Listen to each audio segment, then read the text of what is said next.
Assalamualaikum warahmatullahi wabarakatuh. Salam sejahtera untuk kita semua. Bagaimana kabar Bapak Ibu, para PNS, P3K, TNI, Polri maupun para pensiunan?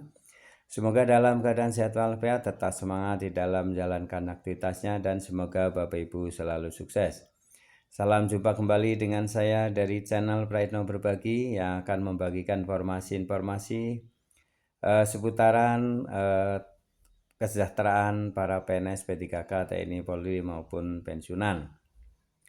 Pada video kali ini saya hadir untuk menyapa dan mengajak ya Bapak Ibu para pensiunan untuk menyimak ya video ini tentang penjelasan upaya pemerintah bersama DPR untuk mengubah ya skema pensiunan yang baru ya, sehingga bisa mensejahterakan para pensiunan.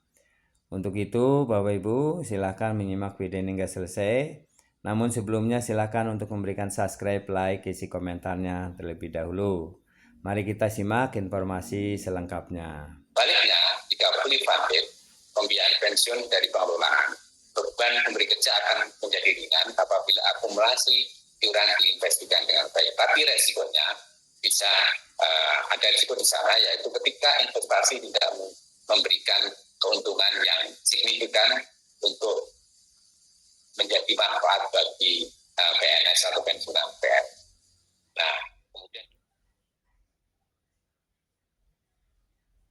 yang kita hadapi Bapak Ibu sekalian saat ini adalah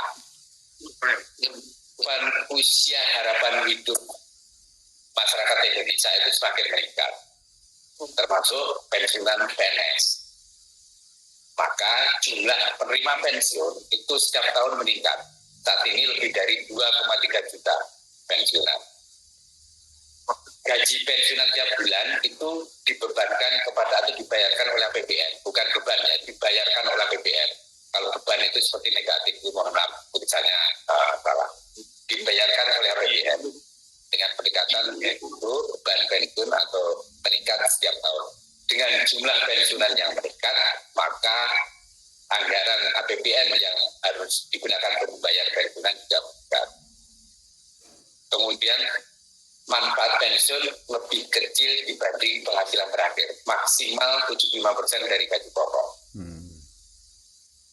Dan kemudian belum ada lembaga yang dibentuk untuk mengelola dana pensiun. Kalau Taspen itu membayarkan hanya juru bayar untuk pensiun, bukan mengelola dana pensiunnya. Ini sepemahaman saya. Maka rasa-rasanya seperti yang disampaikan oleh Prof. Yudan tadi perlu reformasi pensiun. Apakah sistemnya, apakah gajinya yang direformasi menjadi sistem single salary atau sistemnya yang akan diubah. Itu plus minusnya perlu dikaji dengan hati-hati.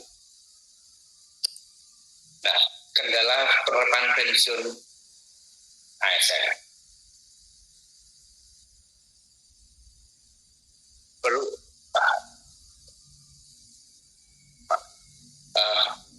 perlu kiranya tadi saya sampaikan bahwa perlu reformasi pensiun. Kendala penerapan pensiun saat ini adalah struktur dan sistem pengelolaan penyelenggaraan jaminan pensiun belum ditetapkan satu dan efektif. Pemerintah belum menetapkan besaran iuran pemerintah selaku pemberi kerja. Kalau sistemnya mau dirubah. Kemudian manfaat pensiun yang diberikan pemerintah belum sepenuhnya menjamin kesejahteraan pensiunan PNS, TNI, dan Polri. Tadi sudah disampaikan di depan. Kemudian ketentuan pelaksanaan program pensiun PNS, TNI, dan Polri yang berlaku juga tidak sesuai Undang-Undang 1169 dan sebagainya dengan Undang-Undang Sipil Jaminan Sosial Nasional dan Undang-Undang Aparatur Sipil Negara. Maka dirasa mendesak untuk dilakukan reformasi sistem pensiun PNS.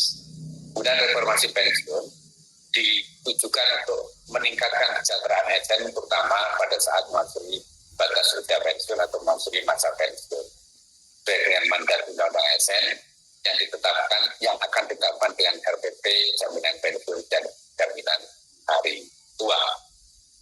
Dan aspek kelembagaan tadi belum ada lembaga yang mengelola dana pensiun. aspek program Bapak Ibu sekalian, optimalisasi program persiapan pensiun. Kemudian opsi perubahan bentuk program pensiun, manfaat pasti atau iuran pasti. Saat ini manfaat pasti. Plusnya apa, minusnya apa tadi sudah disampaikan. Opsi pendanaan yang akan datang saat ini itu ke skema pendanaan dengan alternatif fully funded atau national atau defined contribution. Kalau fully funded adalah pemberi kerja dalam bentuk pemerintah dan PNS itu masing-masing melakukan memberikan iurannya untuk dikelola oleh lembaga dana pensiun. Nantinya pada saat masih batas usia pensiun atau masih pensiun, pensiunan PNS ini mendapatkan manfaat dari iuran yang sudah diberikan. Kalau berbayar pendidikan itu iurannya tetap seperti yang sekarang ini defined contribution yang dari PNS-nya, walaupun itu tidak digunakan untuk pembayaran gaji pensiun. Nah, ini opsi-opsi ini yang perlu dikaji lebih lanjut.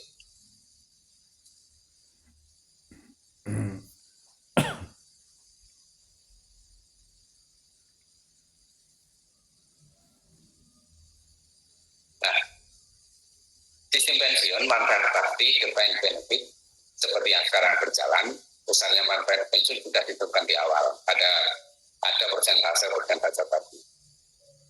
Risiko ditanggung oleh pemberi kerja, peningkatan jumlah pensiun, peningkatan jumlah anggaran yang harus diberikan untuk membayar iuran pasti, besaran manfaat pensiun tergantung dari besarnya akumulasi iuran dan hasil pengembangannya.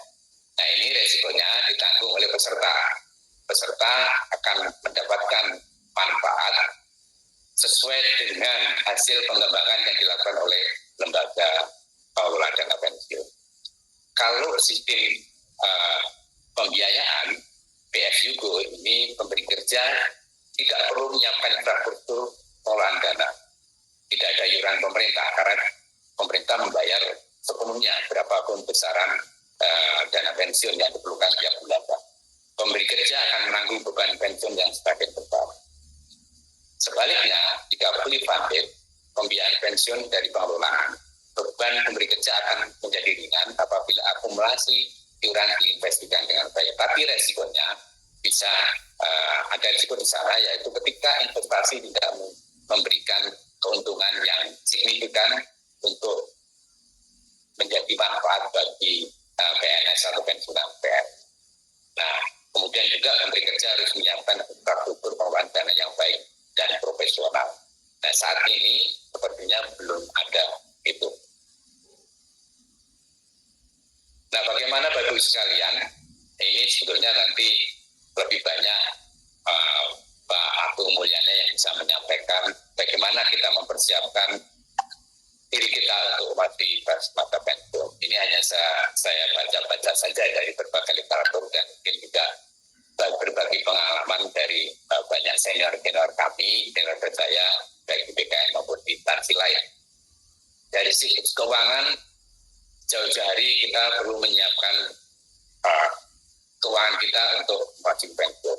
Kalau ini mungkin Prof. Bidan bisa memberikan sharing pengalaman beliau, karena saya tahu bagaimana Prof. Bidan menyiapkan keuangannya nanti untuk masa masuk pensiun, termasuk top up dana pensiun. Jadi Bapak Ibu sekalian, kalau kita hanya mendasarkan pada pensiun yang akan kita terima sebesar 75% dari gaji pokok, umumnya rata-rata itu terimanya adalah sekitar 4 juta. Maka kalau hanya menggantungkan pada uang pensiun itu tiap bulannya, tentu saja ini akan berat, apalagi bagi kita yang tinggal di perkotaan. Kalau tinggalnya di pedesaan, mungkin bisa untuk itu cukup untuk 1 bulan berdua, dengan asumsi anak-anak itu sudah tidak ada yang menjadi beban dari kita ketika kita memasuki masa pensiun. Nah, salah satu hal yang mungkin bisa disiapkan bagi rekan-rekan PNS, terutama yang masih lama masa pensiunnya, adalah top up dana pensiun. Dari PT Taspen melalui Taspen Life itu banyak program untuk top up dana pensiun. Nah, demikian ya Bapak Ibu, paparan dari BKN ya, mengenai seperti apa skema pensiunan yang diharapkan bisa dijalankan ya, untuk mengubah lebih sejahtera ya para pensiunan. Dan bagaimana persiapan pensiunan ya telah dipaparkan.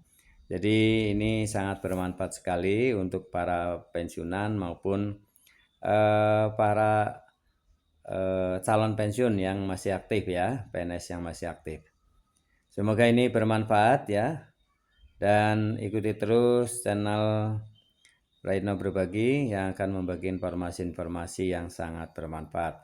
Terima kasih atas perhatiannya. Mohon maaf apabila ada kesalahan dalam penyampaian. Semoga bermanfaat. Jangan lupa subscribe, like, isi komentarnya. Assalamualaikum warahmatullahi wabarakatuh.